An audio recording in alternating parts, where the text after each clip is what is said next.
Welcome in, Tamers, to my Gankoomon deck now. Gankoomon. Now this is Jesmon, baby. We're using the same egg since BT13. Love to see it. So let's kick it off. What's this? BT8 Gankoomon. If you have more than 6k, draw one.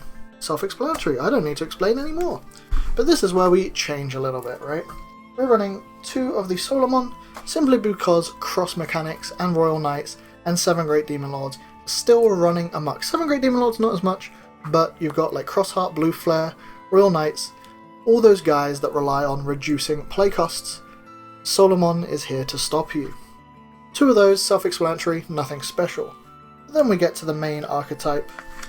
We're running 4 of the new BT20 Gankoomon. He's not a bad rookie, honestly, in my opinion. He's very nice, and kind of what the deck needed as a whole. Because start of main by trashing 1 card with Hawk, Sister, or Royal Knight trait, draw 1, gain 1. Cool, I can push out on my Gankoomon now as opposed to keeping him in the back. On top of that, the inherit is all of your Digimon get plus 1000. Why this isn't taken advantage of more, I will not understand, but you know, plus 1000 to all of my Digimon while he is in the stack. Not only that, we are running 2 of the old BT13 Gankoomon. We all know what it does. If you play a Systemon, you can evolve for 0 into Bauhuck. The inherit is when you play a sister, gain 1 memory. Self-explanatory really, and that's kind of spoilers a little bit for ahead while we are playing Systemons. Still, there is a build of this that I played at one point where you didn't need Systemons and you can kind of capitalize on some really wacky ratios. But, you know, in this case, we're still going to run the sisters. To cap it all off though, we are running 2 of the, the BT6 Gankoomon, search top 5, pull back a Huckin name, Jesmon, or Systemon. You can pull back 2, that is, so not too bad. He's just a really nice searcher, beautiful little thing. Now, because we are playing sisters once again, we're running 1 of the BT13 Bauhuck. These ratios are really wacky, by the way, so get ready. We're running 1 of the BT13 Bauhuck, but we have to capitalize once again on the Bauhuck from BT20. Yep, I remember sets. BT20 with the absolutely bonkers and insano effect of main once per turn. You may play 1 Digimon card with Sister, Systemon, or Gankoomon in name from your hand with the play cost reduced by 2. For Gankoomon, this is absolutely gorgeous, and we'll get into that a little bit later. But the inherit, of course, is all your Digimon gain 1000 as well. It's great because if we play the Decoy Sister, then we are bringing her down for 1, but then we're going to gain back the 1 if we have the BT13 Gankoomon in sources again. Sure, that uses up the main once per turn, but we can't really argue it because we're dropping 1 and drawing 2, all for 0 cost, really, at this point. Very nice addition to the Gankoomon name, I can't argue with it. To cap off the really, really weird low-end ratios, moving on to level 5s, only running 4 of the BT20 Savior Gankoomon. And I've still got this much left of my deck. What? Anyway, Savior Gankoomon.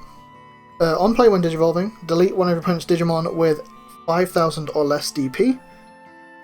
Not that bad at all, honestly. And then, end of your turn, by suspending one of your other Digimon, this Digimon may Digivolve into a card with Jesmon in its name from your hand without paying the cost. The inheritable effect is this Digimon with the Royal Knight trait gains Alliance. Beautiful. I've always wondered like what the kind of merit is to maybe put this into Gallantmon as opposed to Wargrowl. But I guess I see why, because Wargrowl gives Sec plus 1 or gives you 2 additional memory at the end of an attack if your opponent has no Digimon or whatever. Alliance just doesn't really cut it at that point. Like I do need to talk with Gallantmon players and see what their thoughts on it would be, but I know I'm going to get told to shut up and go in the corner, so there's no point. Right, so that's our main low-end pieces, right? We're going to continue with 2 ST12 Systemon Blunks. Like I was saying earlier, the drop 1 draw 2 is an absolute must for Jesmon really when you're trying to find these pieces, especially in this deck. But of course she does give Decoy to all, while you have a Digimon with Gankoomon in name, or the Royal Knight trait, this Digimon has Decoy red-black.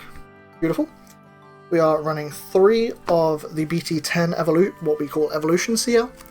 This is, of course, on play. If it's your turn, one of your Digimon may Digivolve into a Digimon with Royal Knight in its traits from your hand for its Digivolution cost. Of course, your turn, once per turn, when one of your Digimon Digivolves into Huckmon in name or a Royal Knight in trait, gain 1 memory. We're running 3 of those, and that's just the combo extender that has always existed throughout the entirety of Jesmon. But we do add 1 new addition to the Systemon lineup, and that is the Systemon CL Awakened. Trash all turns when any of your Digimon with Systemon is played. One of your Systemon, I'm sorry, not even Systemon, just when any of your Digimon are played. One of your Systemon CL may Digivolve into this card without paying the cost.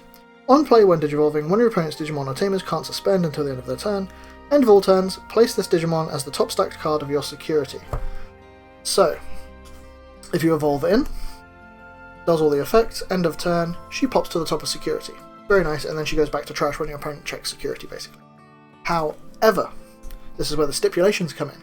If you hard drop her through Bauhack's effect, or another card we'll see in a minute, and she does not have a bottom card, another source card, you will not be able to put her at the top of security. That's because she is not the top stacked card, she is just the card. That's a nice little stipulation that I have learnt over the little time that I've been playing this card. But there's not really too much to discuss there. Just a nice little stun and that good stuff. On to the 6s, we're running 3 of the starter deck Jesmon. We all know what it does when Digivolving Blitz. Beautiful. And then when attacking, you may play 1 Systemon card from your hand without paying the memory cost.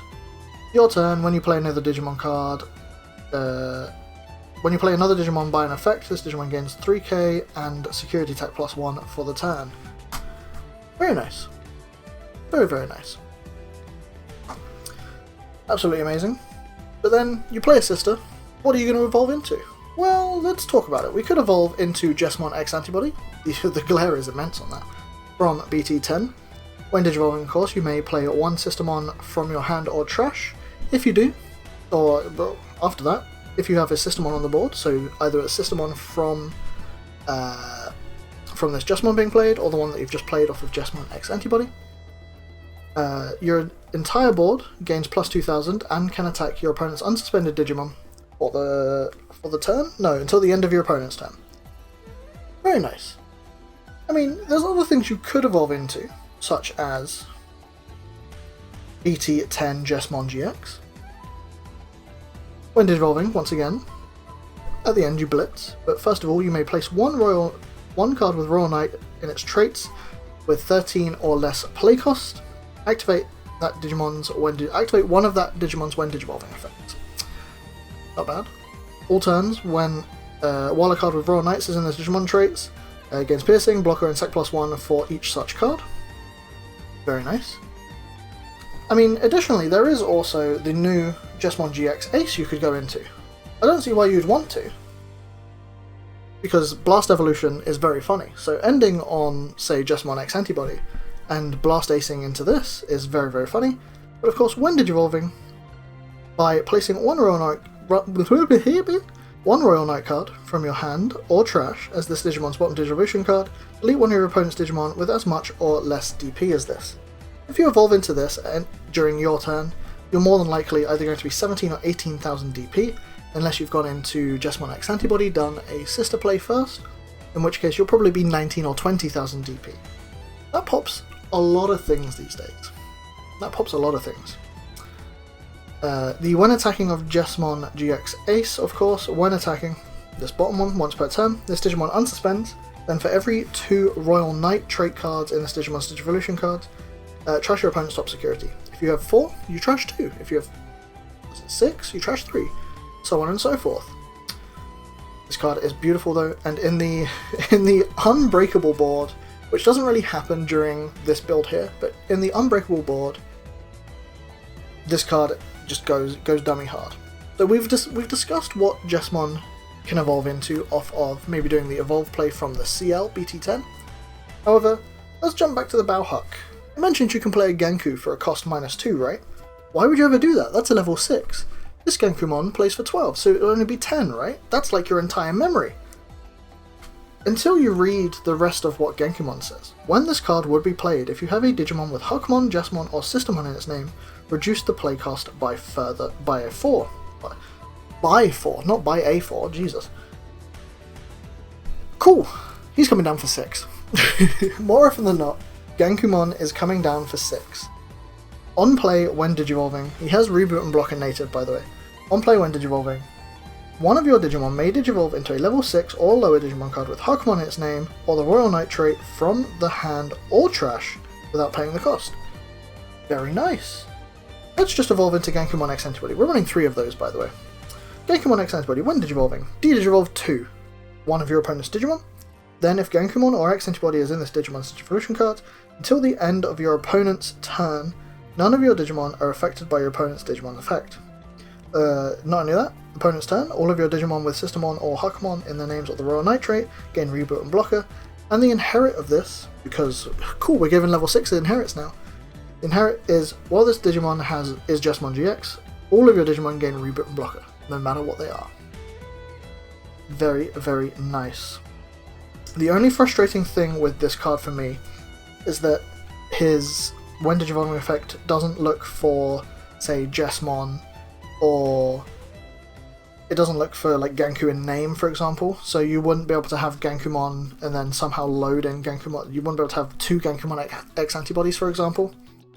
And that's kind of frustrating because if you've done a Jesmon GX play, or you've somehow only got Gankoomon X antibody and sources, and you've gone into Jesmon GX, and you want to try and load another Gankoomon X antibody, just to de-digivolve 2, for example. Cool, you get the de-digivolve 2, but then you don't get any protections from him.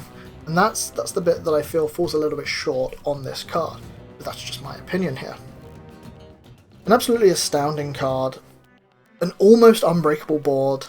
Again, even in the other variation of this, which runs the BT20 Jesmon and the token, it's near unbreakable.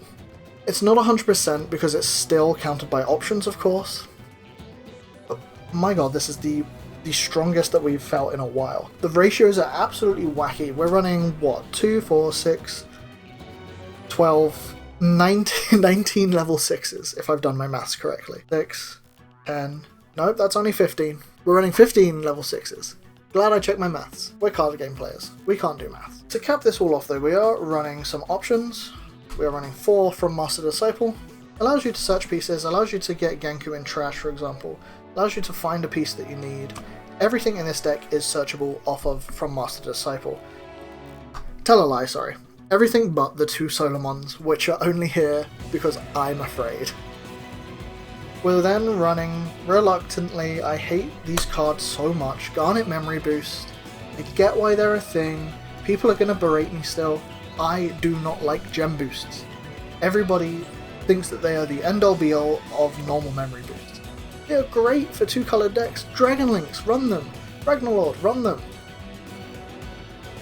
But right now, this deck kind of needs it because the BT6, BT8 Hakumon can't search Royal Knights, so we need to be able to find a Gankoomon in some way, shape or form, and it just unfortunately happens to be Garnet Memory Boost. But let it be known, MiniKill does not like the gem boosts. Call me stupid, call me whatever, why did they make it so it searches 1 less card? It's so stupid. To cap it all off though, Analog Youth does the same as Master Disciple. Allows you to search Solomon this time as well. Does the exact same, except it can't find Master Disciple. Cool. So no looping of searches, but you know. Analog Youth, very nice, and if your Digimon somehow dies, you're reclaiming memory as well. Overall, this is what Jesmon looks like in 2025. It's not great, it's not fun, but Jesmon GX Ace is a very, very good card, and I'm in love with it. I love this deck so much. I love Jesmon. He's such a cool sword guy. Play Digimon, everyone. I'll catch you in the next one. Peace!